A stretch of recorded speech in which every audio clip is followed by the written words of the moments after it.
this ever happened to you? You're buying something online, you check out, pay for everything, and immediately, before you even receive the product, you get that email in your inbox asking you to review the product. Tell us what you think about the product. Leave us a 5-star review.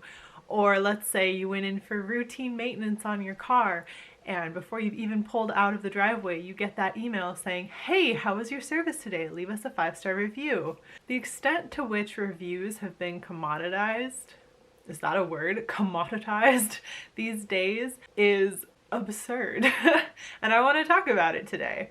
So grab some tea or some wine and let's just have a discussion about reviews and the culture behind reviews and how the culture behind reviews has gotten out of hand and kind of why that is. I'm drinking green tea because it's a tea kind of video. This tea is way too hot right now, so we're going to get into everything. I want to talk about how reviews have kind of impacted our culture since the days that things like Yelp and Google came on the market, ever since reviews moved to something online that are accessible to everyone, ever since they became so important that whether or not a company sinks or swims, or a book sinks or swims, a product sinks or swims, is all based upon reviews. I want to talk about how it impacts independent sellers versus giant corporations, how it impacts small businesses versus chains. I want to have this as a discussion, so I don't really have like a structure. I'm going to ramble a little bit and then sound off in the comments down below what you're thinking about the same subject, because especially in the AuthorTube community, reviews have become quite a talked about topic once again, as people are sending reviews to authors, people talking about whether or not authors should look at reviews and things like that. This is part of a bigger structure where reviews online have become such a commodity, and so we need to talk about it. Now, the idea behind reviews is pretty simple. It's for the consumer. It's the exact same thing as being like, girl, I love your dress. Where did you get it? Thanks, I got it at Kohl's, for example. It was half off, it has pockets, however, the material's a little bit itchy. I don't know if it needs a few more washes, but it's giving me a rash right here. And I'm like, ooh, can I feel it? Can I touch the material? Oh sure, of course you can just touch me. That kind of thing. And you know you've experienced that. It's that same exact thing that you would do in public if you were just like, hey, I like this thing, or oh my gosh, I'm reading this book, all my friends, you need to read it, which is a thing we do anyway, but it's doing it online where everyone can see it, so someone from a completely different state who's never even met you before can see what you think of this product. Obviously, we can all see, having grown up in this culture, and obviously companies can see how people saying good things about their product will lead to sales. If everyone's like, I freaking love my iPhone, lots of people gonna want to buy an iPhone, you know? Customer reviews from their infancy online have deeply impacted what people think about products. It's why Yelp was initially so successful. People could be like, hey, what do other people actually think about this restaurant? What is actually good at this restaurant? So I'm not just stopping in any old place when I'm traveling through. Very, very helpful. However, so helpful that both Yelp and the businesses figured out together a bit how they could use that power of being like, hey, these good reviews are bringing people in from all over the place. Use that power to then force customer interest so they can pay to have good reviews. If you've been living under a rock and you don't know that businesses can pay Yelp to make their reviews look better, they can pay Yelp to make their reviews look better. Yelp asks for something like $300 and they will put all of your 5-star reviews on the top, and they'll brush away some of the less savory reviews. It can really up the ratings for businesses that want to look real squeaky clean. Some people feel that that is worthwhile. Some businesses feel that they can get by on their own merit. You can guess what kind of businesses are just blanket paying Yelp. Obviously, larger corporations. McDonald's is not going to have as good of reviews as like a classy little burger shop because they don't have as good a product, but they could have better reviews than you would expect because they might be paying to keep their better reviews on the top. And some places it's not so worth it. Like if you ever look up the USDA office, It's like 1-star reviews across the board. But also, like, the USDA office doesn't need you to be buying a product from them. If you want to travel internationally, you're going to be going through them anyway, so they don't have to be nice to you. They don't have to have good reviews. If a smaller business is coming in and not having good customer service, getting bad reviews, people are like, I don't really want to go to that shop, I don't really want to get that product. The product is faulty. Those reviews could impact their sales if there are enough of them. Or if they only have one location and all of their reviews are kind of on the negative side, people aren't going to be coming in. The same thing happens with books. A whole lot of really good reviews, or even a whole lot of like kind of middle of the road reviews, get a book noticed. Very few reviews. People don't really see it. Like, for one thing, Amazon isn't going to promote a book with almost no views. Goodreads, books with no views don't really get recommended either. The more reviews you have, the better. You probably heard about places where people can request books and do reviews for them. People can request arcs of books, or books in general, depending upon kind of what platform, and do reviews for them. And the person gets rated on how many reviews they do and how good. And then also the book gets more reviews. I get solicited for reviews for books, and I'm not a very big channel, but some channels get solicited for a lot of reviews for books. And the idea is more people promoting, more people seeing the book. Like, you can see how as a business model, more reviews make sense. More reviews is more people talking about it. And so paying for those reviews makes a lot of sense business-wise, where it looks like more people are engaged. We've reached out to more people. If someone really likes it and really promotes it, that's even better. There's a reason that there are sponsorships on YouTube. Someone giving a genuine opinion of something, someone who appears genuine, someone who people trust giving an opinion, weighs very heavily.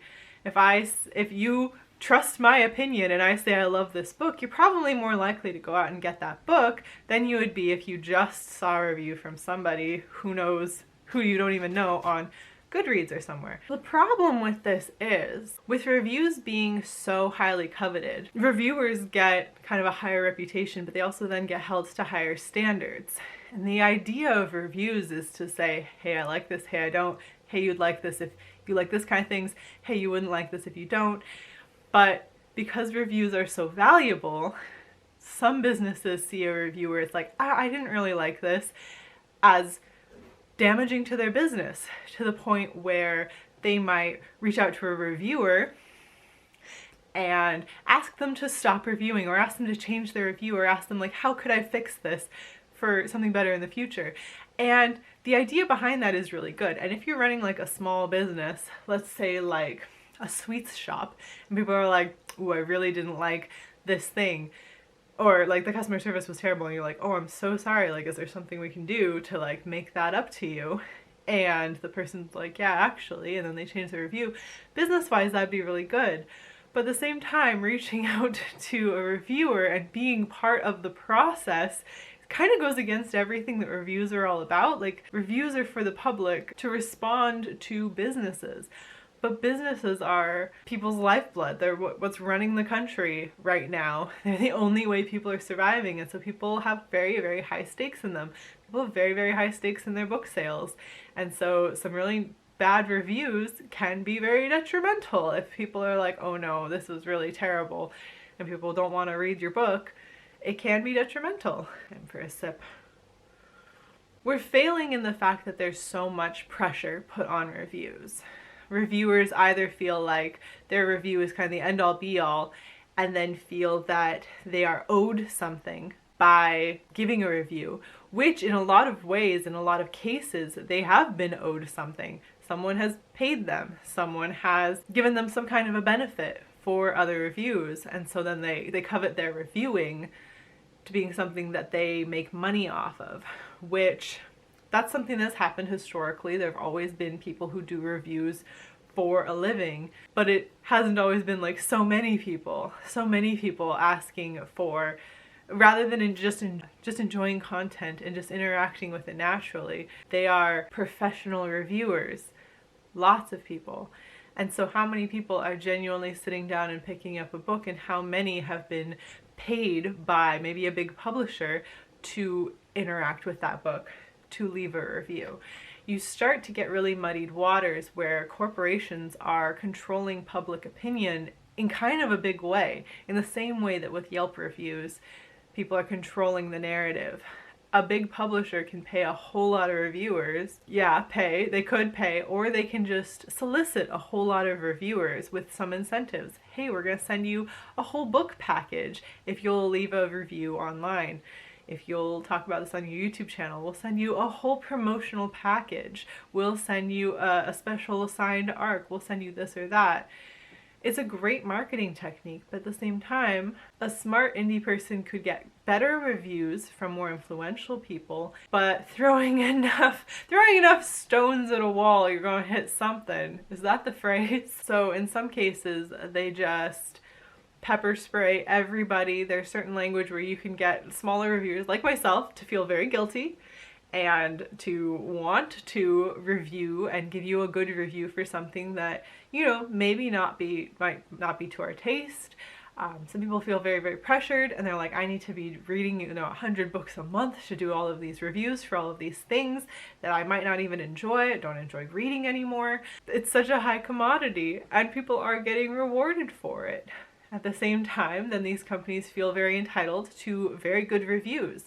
And some people, if they don't get a very good review for something that they feel like they have incentivized in some way, like maybe they just sent the book, but it was a physical copy of the book, and they feel entitled to at least a 4-star review for having sent the book to someone, whether or not the person liked the book, or they feel incentivized to not just get a review, but like get an entire YouTube video out of it. They feel like they have sent the right incentive for someone to gush about this on multiple platforms, like that it's not really become a choice, that some people feel that it's something owed. Like my example in the beginning, that a company feels that they are owed a review for you buying their product or for you getting their service done, that they feel like you owe them now a review having already paid for the product. It's sort of like, it's gonna branch out, and I think people go ahead and like sound off in the comments your opinions on this, but it's kind of like tipping in the United States. If you're not from the United States, you probably don't get to the extent that tipping is a problem here. There are many cases where with tips, the person giving you a service is paid significantly less because there's an expectation that you, on top of paying for, let's say like your meal, because the most common case is with servers, on top of paying for your meal, the product, you are also expected to pay a portion of that person's pay, usually like a 20% tip. The expectation is on you as the consumer, the restaurant goer, that you will pay a portion of that person's paycheck because they are making significantly less than the minimum wage in their actual physical paycheck from their employer. You see now why the employer is the one winning on this. The employer pays their servers less, takes a portion of that tip also, and gets paid for the meal you just consumed, rather than just paying their employees a livable wage and then the tip being something extra where the consumer really could be like, dude, you were amazing, you made this experience twice as good as the food was, here's something extra on the side, which is where the idea of tips comes from. But then the idea of tips becoming very exploited in the same way that reviews have become very exploited, where the person is like, oh, I need to do less because the reviewer needs to do more for me to make the money on my product. Yeah, those are my thoughts and opinions on this. I just think it's become a really toxic culture, that the reviews have become such a commodity. They've been held to such a high standard. They've been so coveted by everyone all the time that people are just like, leave a review, leave a review, leave a review. The genuineness of it has been lost. It's so nice to find channels where people are just reading their favorite books and enjoying them, partly because it becomes tiresome to hear everyone talking about, like, let's say like a Ballad of Songbirds and Snakes came out and everyone was like, oh, this book, we're so excited. Like a lot of people talked about it, and it clearly wasn't a good book.